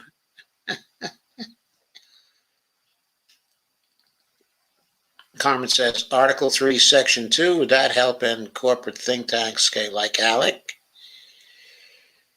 Yep, it probably would. If it's a corporate think tank, then it probably would. But you know what would probably help to end corporate think tanks, like ALEC? Just the IRS enforcing the frickin' law. If Biden were to repeal the executive order signed by Dwight Eisenhower in 1958 and started doing strict enforcement of the law concerning what nonprofits could do in politics, that would probably end ALEC right there. Article 3, Section 2 could help to end corporate think tanks like ALEC. It could.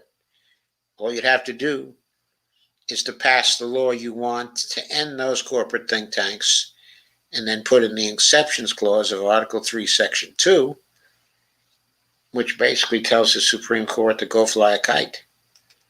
Kay says, I was planning on going to the KSU protest too, Kent State University, but found out I was pregnant, so I was afraid to go. That was a good decision, Kay.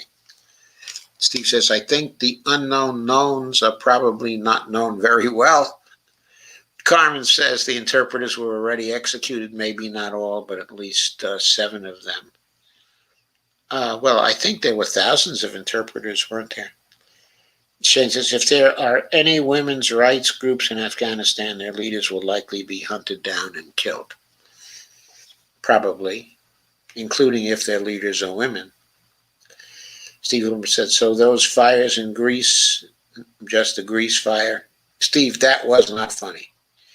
Carmen says, the U.S. would just turn Afghanistan into a neoliberal people enslavement state. Anyway, good point. Shane says, now the Taliban is in control, do you think they will stay in power, or do you think the people, will ever revolt? Well, I don't know. I don't think they're going to revolt in the next few months or 6 months, or whatever. I don't think they're going to try to interfere with the warlords very much. I think if there was to be a revolt there, it would probably be the warlords who would do it. But I think the Taliban are not going to bother the warlords. And Shane said, sorry, folks. Excuse me. Do you think any other country will try to fight the Taliban, or do you think more countries will start to negotiate treaties with them? I think countries will consider them the government of Afghanistan and will begin to negotiate trade treaties with them. Steve Hoofprint said, Alexander the Great tried that shit. The ancient Taliban kicked his ass. It's a graveyard of empires. Ask Gorbachev. Yes, I understand that, Steve, but that's an aphorism. Frankly, it's bullshit. There are 38 million of the Afghans. If we put 1.5 million troops in there, we could probably pacify the area and start to make change. It takes a certain ratio. Okay. Okay. We did it in Germany. We pacified them there with an occupation force of 600,000, okay, in World War II. They still had some guerrillas fighting and resisting us in spite of the unconditional surrender. We pacified the place with 600,000 occupation troops. They had about 60 million people at the time. I think that 1.5 million people would be enough to take care of the Taliban. I really do.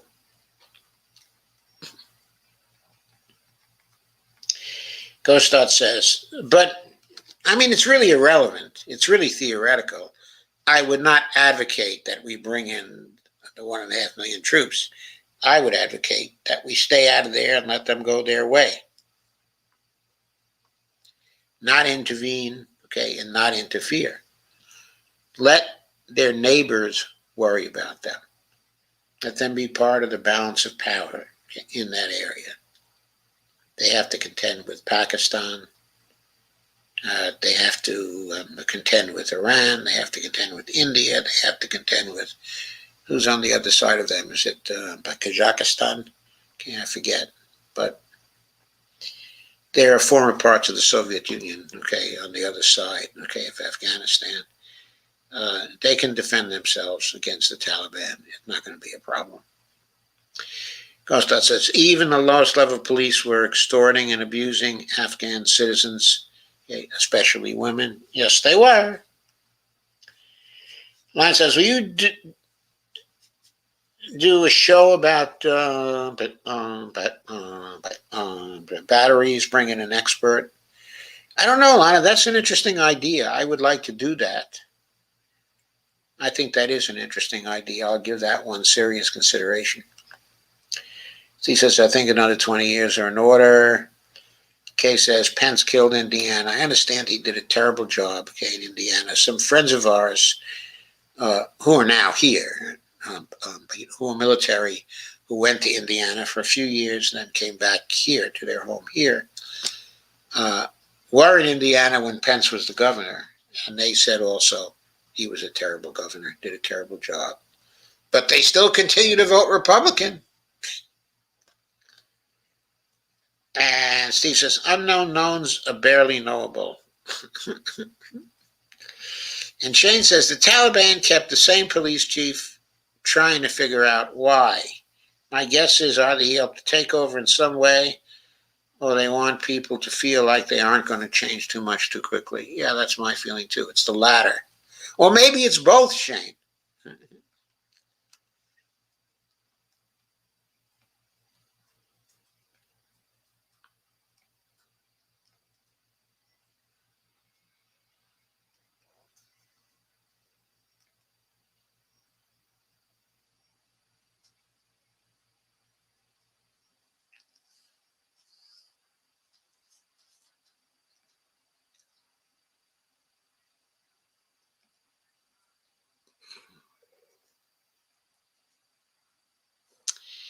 Kay says, we need DC on the Congress. I'm not sure I understand that one, Kay. Steve says, you know the Republicans take over in 2022, right? Don't be a smooze. If they win in 2022, they don't take over until January of 2023, Steve.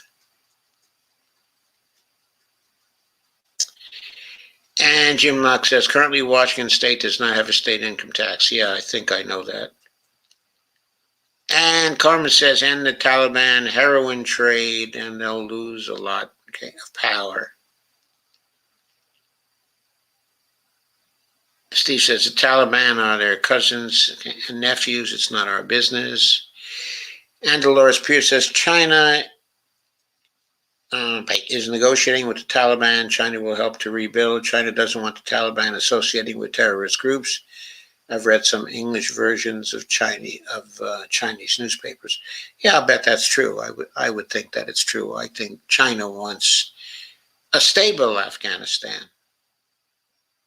and probably a prosperous Afghanistan because they don't want to have any agitation from the Muslims in China. Jim Luck says, in Section 124, Part 2 of the whole Washington Initiative list of funding sources of the RCW 4105-120 and 4105-130. These are the two to look at. They assume that people won't look up these RCWs. Okay, are these part of I-1362? So I think I have I-1362 on my system now, so I'll just check it out.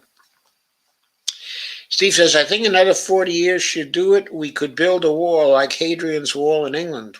We can do this. Ghostat says, the people who made bank don't think it was for nothing. And Jim says, I tagged you on a tweet with that WW section, Joe. Thank you, Jim. Lana says, need to know more about this executive order from Eisenhower. First I heard anything about it. It was in 1958. It was, I think, George Shultz was the Secretary of the Treasury, at the time. What he did is he sent an executive order clarifying what the law meant, his interpretation of the law that prohibited nonprofit organizations from engaging primarily in politics. And there was some strict criteria that were governing that until what Eisenhower did was to loosen the criteria and to pave the way for nonprofits to do things that they label as education, but are really political activity. In other words, they may not be political in that they support a particular candidate, but they're thoroughly political in terms of their advocacy of certain policies. Okay. And Carmen says, is China big in the heroin trade? Maybe that's why they want to partner with the Talibaners to bring Americans to their knees via addiction and broken spirits. I don't know if China's big in the heroin trade. Lana says, I know Richard Ojeda has been talking for months about this fear of Afghan helpers who would be killed if we didn't get them out. I hope he used his clout to get that word to the top. I don't know if he really has any clout, Lana, but I think there's been a lot of talk about helping the people who helped us, to get them out of there. And we should certainly do that. Shane says, that's the question. Would the warlords support the Taliban, or will they now have their own war to take over, so only one warlord rules? I don't know. Probably depends on whether they want to modernize or not. If they want to modernize or not, they need to be the only warlord, right? Shane says, the sun sets on the British Empire. Even says, I missed the show today, but I'm here now. Better late than never. Thank you, Kay. Shane says, without us there, the warlord may go back to fighting each other. And Kay says, YW Evelina. And Ghostar says, hey, Steve W., can you verify whether Pete Booty Dredge and partner just adopted Hunter Biden? That's funny.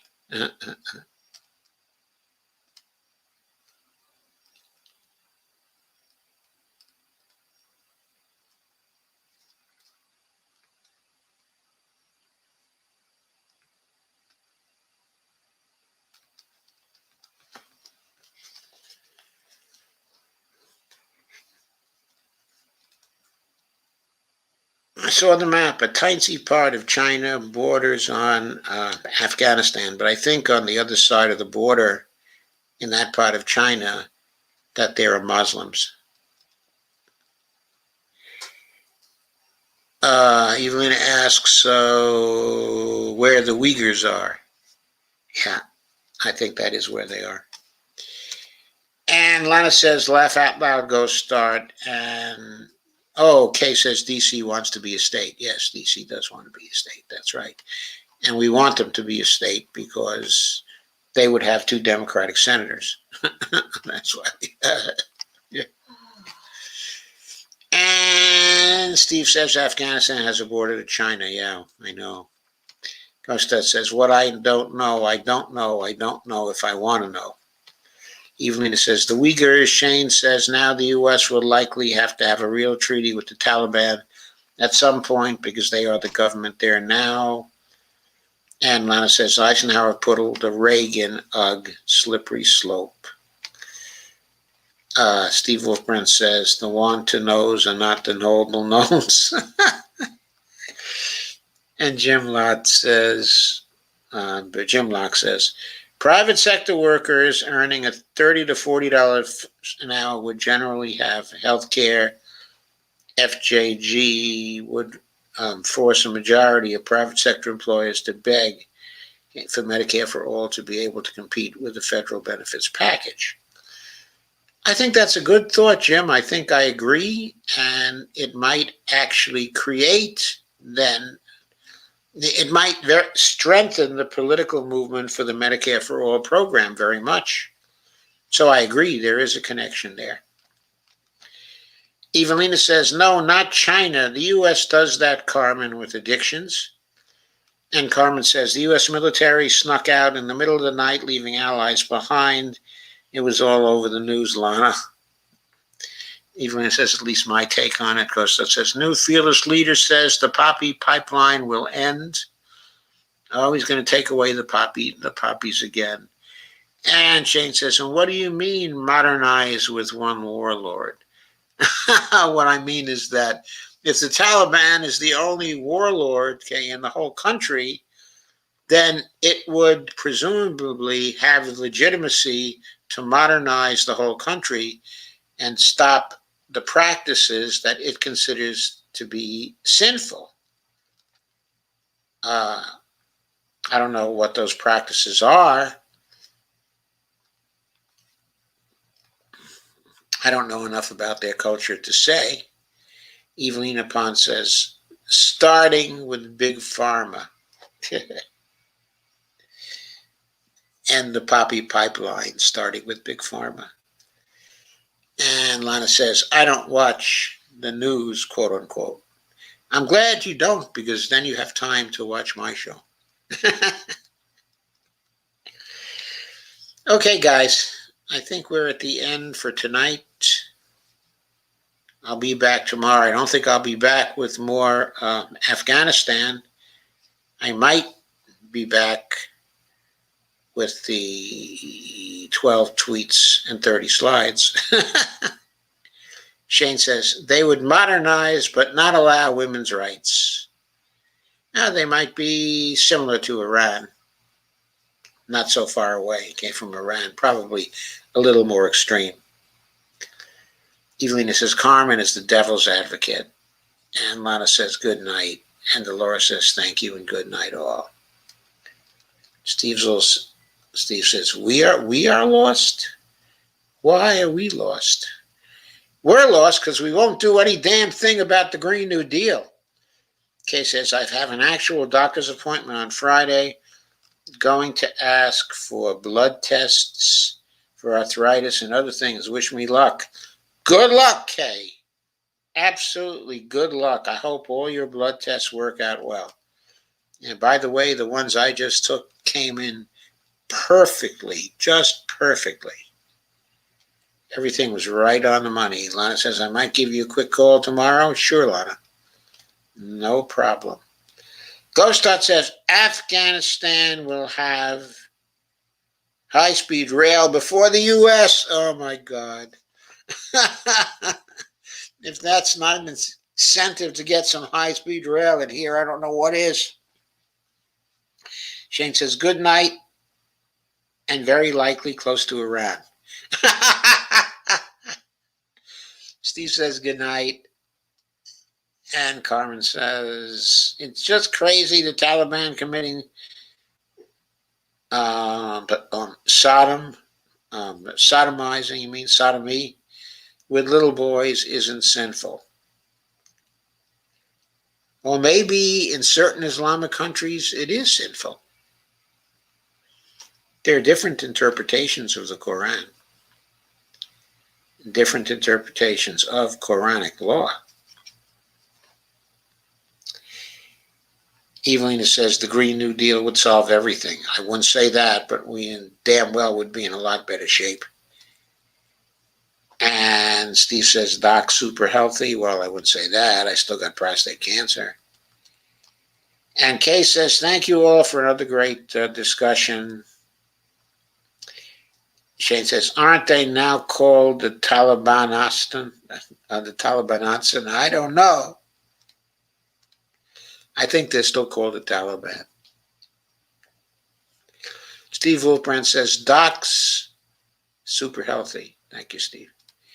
And Evelyn says, good luck, Kay. And Lana says, high-speed rail indeed. And Lana says, laugh out loud, KRTD. And Kay says, thank you, Evelina DuPont.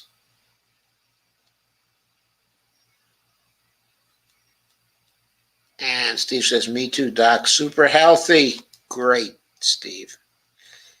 And Carmen says, night, night, folks. Night, night, Carmen. Evelina says, you're very welcome. Shane says, I mean the country now called Talibanistan. They're changing their name to Talibanistan? That would be fun. Steve says, good night, people. Evelina says, glad to hear it, Steve. And Ghostot says, Taliban the bananas. That one was bad. Anyway, we love you, Kay. So good night. KRTD Media says, nah, I'm kidding, but they might. Good night. Yeah, good night, Shane.